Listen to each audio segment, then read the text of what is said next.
Assalomu alaykum azizlar, sizlar bilan Istam va men bugun sizlarga Adobe Lightroom dasturini tanishtirishda davom etaman.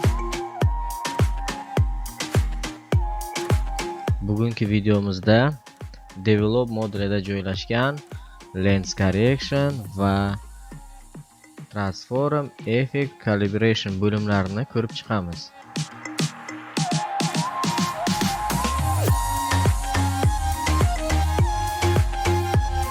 Lens Correction obyektivni korreksiya qilish. Bu yerda biz obyektivni nuqsonlarini to'g'rilashimiz mumkin. Masalan, obyektivda xromatik abertatsiya berayotgan bo'lsa, obyektivimiz biz buni xromatik abertatsiyasini olishimiz mumkin tichka orqali. Mana bu yerda yozilgan Remove Chromatic Abertatsiya. Va biz bu yerdan obyektivni profilini, ya'ni distorsiyasini profillari mavjud. Har bir obyektivning o'zining distorsiyasi bor. Shu distorsiyasini biz bu yerdan profil orqali o'zgartirishimiz mumkin. Masalan, obyektivning markasini so'rayapti bu yerda. Masalan, Sigma modeli 24-70. Biz buni o'zgartirib ko'rishimiz mumkin. Shunga yaqin distorsiya keltirib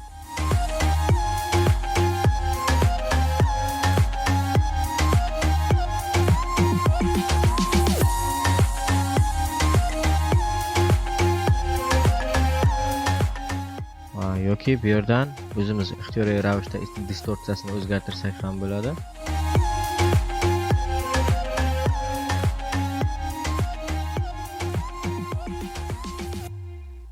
O'ylaymanki hammaga ma'lum bo'lyapti.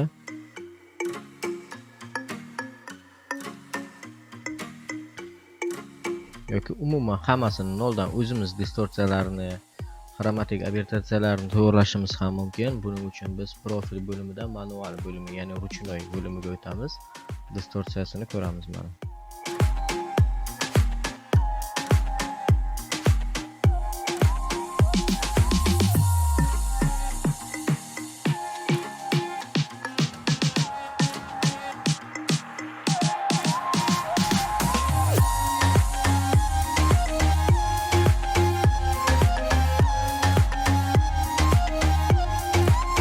Va keyingi bo'limimiz Transform. Va bu yerdan hammaga ma'lum bo'lsa kerak, vertikal, gorizontal rotation, ya'ni burchagini o'zgartirishimiz mumkin. Aylantirib, bo'yiga uzaytirish, eniga uzaytirish va buni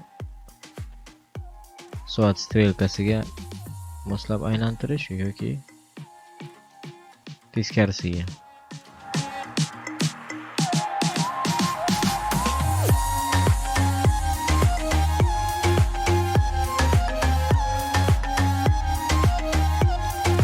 Yoki atsep cho'zib beradi. Skat esa shu rasmni kengaytirib beradi. AX offset esa X o'qidan rasmni burishga yordam beradi. Y esa Y o'qidan.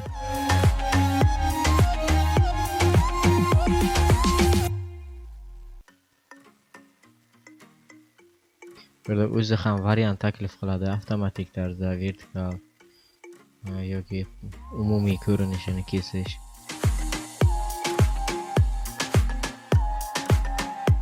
Bu bo'limlarni men ko'pincha ishlatmaganim uchun tez ko'rsatib o'tib ketyapman. Bu asosiy kerakli narsa emas men uchun.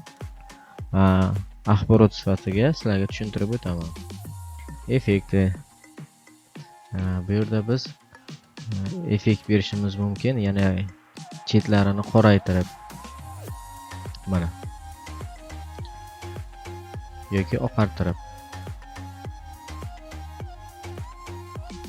Bu o'sha retro obyektivlarning effektiga o'xshash chetlarini qora qilib yoki oqartirib beradi.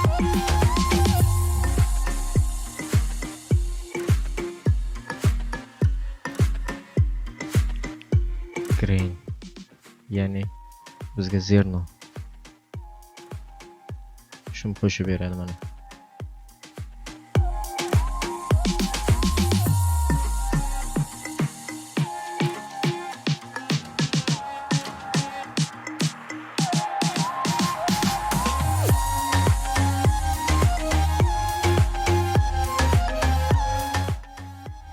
Ya'ni plyonishni effekt qilishimizga yordam beradi. Plyonka effektini berib biladi.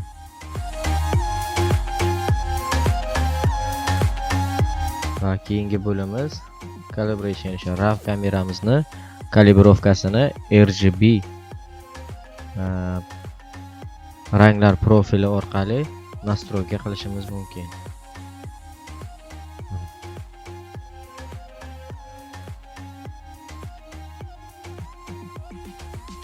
Mana qizil rangni alohida, yashil rangni alohida, ko'k rangni alohida.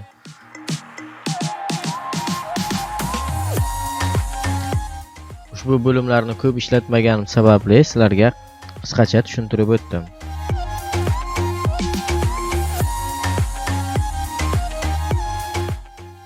Agarda videoda xato va kamchiliklar bo'lsa, sizlardan oldindan uzr so'raymiz.